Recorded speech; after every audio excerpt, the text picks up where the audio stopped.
Farooq H Naik साहब, आपसे आगाज करते हैं बात का। ये बताइए कि आज जो फैसला आया है, क्या आप उससे मुतमईन हैं या आप समझते हैं कि देर से आया है, justice delayed is justice denied, और एक तरीके से उन्होंने इसका कोई ऐसा कोई सजा इस वक्त नहीं सुनाई? ये मैं समझता हूँ कि ये हिस्टोरिक फैसला है और तारीख के अंदर जो मसख की गई थी वो ठीक हो गई है।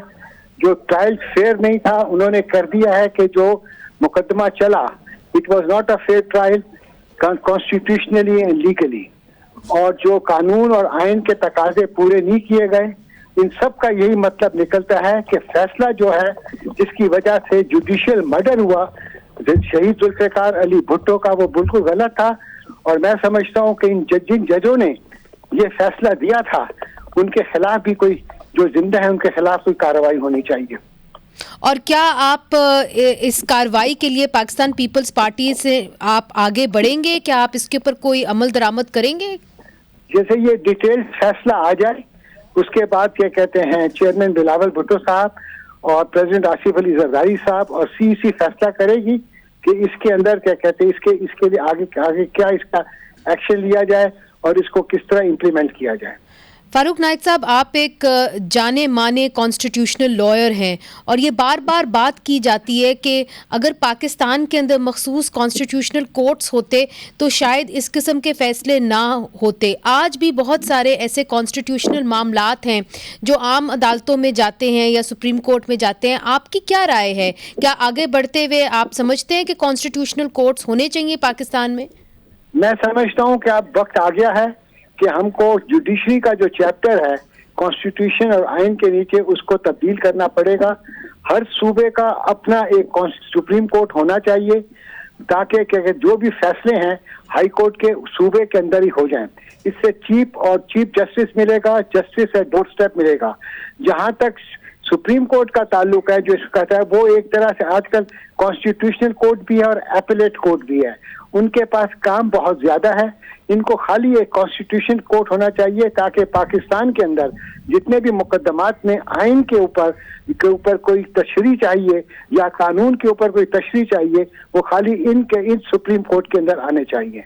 इसकी वजह से जो बैकलॉग है वो भी खत्म हो जाएगा और जितने पेंडेंसी है सुप्रीम कोर्ट की वो भी कम हो जाएगी।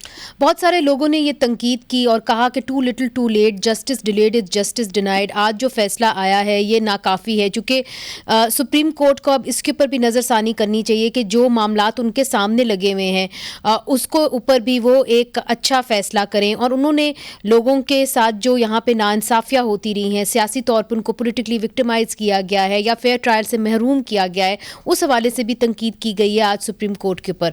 आप क्या कहेंगे? मैं समझता हूँ कि जो प्रेजेंट सुप्रीम कोर्ट है और specially chief justice of Pakistan Qazi Faez Isa Sahab, इन्होंने एक बहुत हिस्टोरिक फैसला दिया है। ये इतने अरसे से 2011 से ये रेफरेंस पेंडिंग था मगर किसी ने इसका केसेस ये नहीं लग सका। और ये मैं सैल्यूट करता हूँ प्रेजेंट सुप्रीम कोर्ट को कि उन्होंने इसको फैसला किया और ईमानदाराना तरीके से एक यूनानिमस फैसला आया है। जहाँ तक पॉलिटिकल विक्टिमाइजेशन का ताल्लुक है बिल्कुल हो रही है और होती रही और आज भी हो रही है और मैं समझता हूँ ये आगे भी होगी। इसके ऊपर पार्लियामान का काम है, इसके ऊपर बैठ के वो क्या कहते हैं कानून साजी करे। और इस वक्त मैं रिक्वेस्ट करूंगा तमाम पॉलिटिकल पार्टीज को और पीटीआई को भी कि वो इससे ज्यादा ये कानून का सहारा लें। अगर कोई ज्यादती हुई है या गलती हुई है उसके कानून के दरवाजे खोले, अदालत के अंदर जाएं और सड़क के अंदर के शोर शराबा करने से या कानून को अपने हाथ में लेने से कोई फायदा नहीं होगा।